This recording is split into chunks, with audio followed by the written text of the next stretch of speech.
Good evening.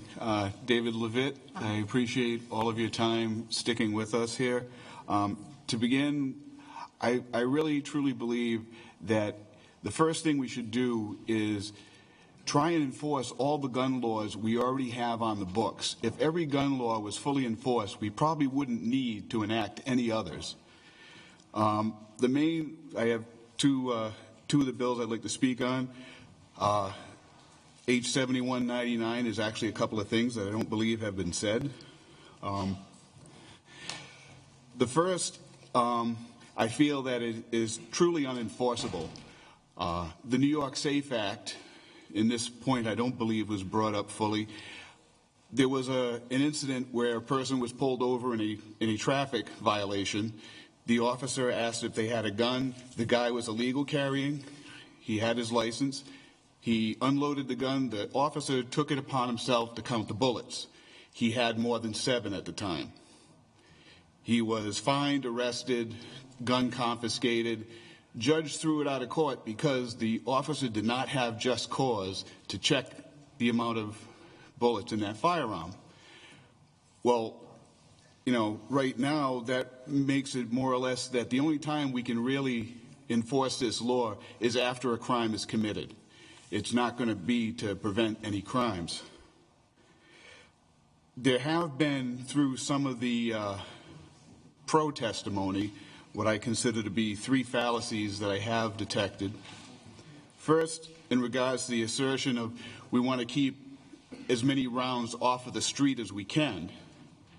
We will certainly keep the rounds off the street of all the legally armed people who don't want to make themselves into criminals if this law is passed.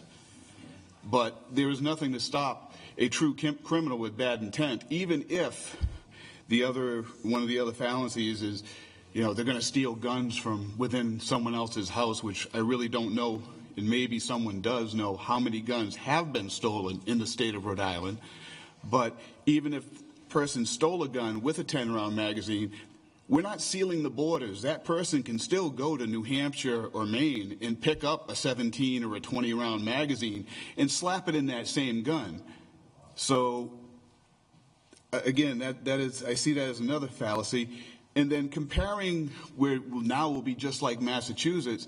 Well, Massachusetts, like Connecticut, has a provision for pre-ban magazine capacity as well as giving licensing to carry a large capacity magazine, which I have my Mass as well as my Rhode Island, so I am entitled to carry large capacity in Mass as well.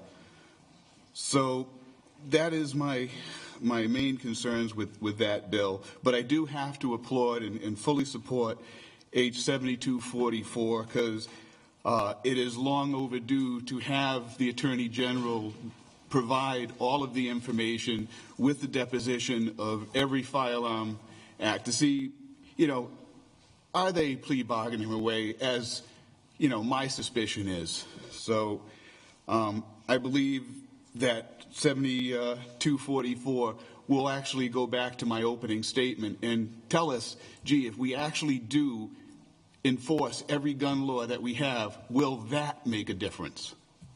That's all I have.